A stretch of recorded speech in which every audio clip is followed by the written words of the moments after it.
Bien-aimés frères et sœurs, vous connaîtrez la vérité et la vérité vous affranchira. Ça, c'est pas moi qui le dis, c'est la Bible qui le dit.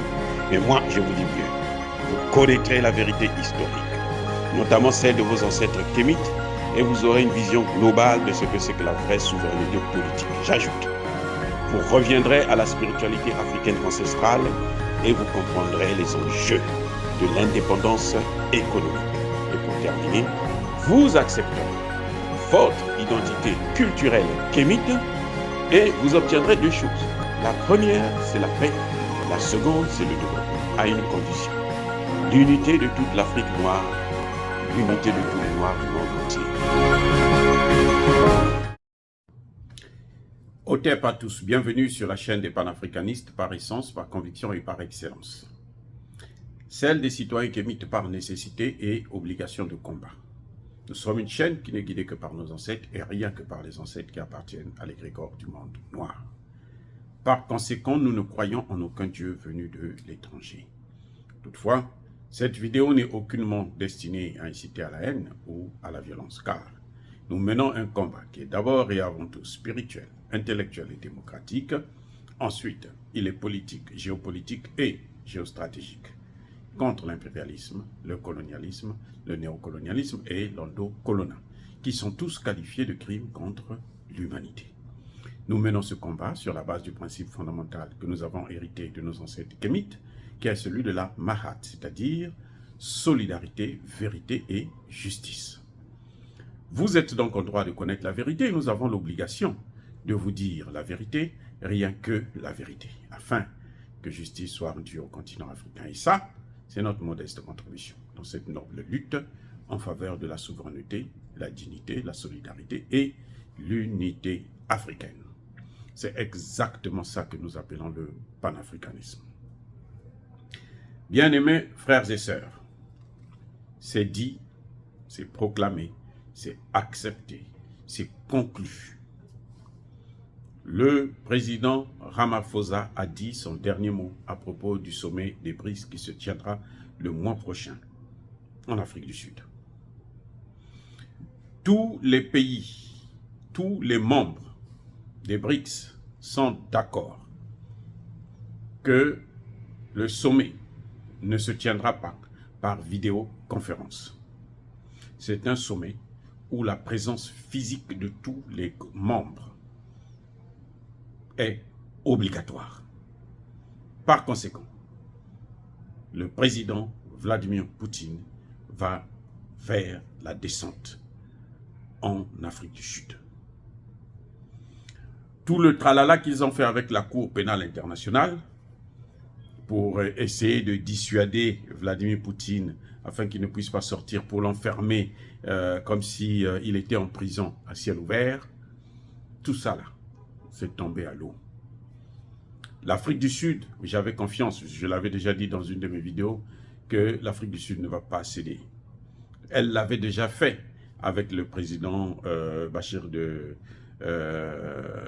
Soudan, qui était aussi sous mandat d'arrêt de la Cour pénale internationale. L'Afrique du Sud a refusé de l'arrêter et de l'extrader. Là, nous étions, je pense, en 2015. Donc aujourd'hui, c'est le tour de Vladimir Poutine. En tout cas, bravo, monsieur Ramaphosa. Bravo pour avoir bradé, pour avoir défié, challengé les États-Unis et les pays européens. C'est à féliciter. Ça, c'est formidable. Les problèmes que les États-Unis ont contre la Russie, ça ne regarde pas l'Afrique du Sud, ça ne regarde pas un seul pays des BRICS. Si Macron n'a pas compris ça, tant pis pour lui. Macron est furieux parce que il a perdu l'Afrique, il est en train de perdre l'Afrique et il est en train d'accuser la Russie. Donc l'Afrique du Sud n'a pas à se mettre, même s'il faut sortir de l'AGOA, on s'en fiche éperdument. L'AGOA ne nous apporte rien, n'apporte rien à l'Afrique, ne développe pas l'Afrique. C'est pour les intérêts américains qu'ils se battent. Voilà. Et eux, ils sont en train de chercher par tous les voies et moyens, de trouver les moyens pour, comment dirais-je, exterminer le monde noir. Ce qu'ils ne pourront pas faire parce que Ce n'est pas eux qui nous ont crié, c'est le Dieu qui nous a crié. Et ce Dieu-là n'a pas encore dit son dernier mot. Donc, en tout cas, Vladimir Poutine a l'obligation d'être physiquement en Afrique du Sud. Donc, Vladimir Poutine fera le déplacement. Tant pis pour l'Ukraine, à qui on a proposé, les Africains ont proposé une médiation et qui les a humiliés en les traitant de pauvres mendiants qui n'attendent que le monde de la part de la Russie. Ils vont savoir que l'Afrique n'est plus à vendre, l'Afrique n'est plus à recoloniser, l'Afrique n'est plus à prendre en esclavage. Dire cela, c'est inciter à la haine ou à la violence. Non, Yaba colère veille Yamalembe. Encore une fois, bien-aimés frères et sœurs, soyez bénis, je persiste et je signe, soyez abondamment bénis.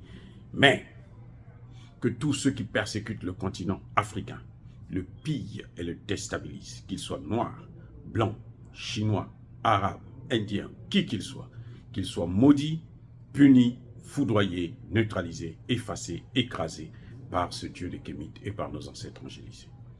Vive l'Afrique éternelle, j'ai dit et j'assume.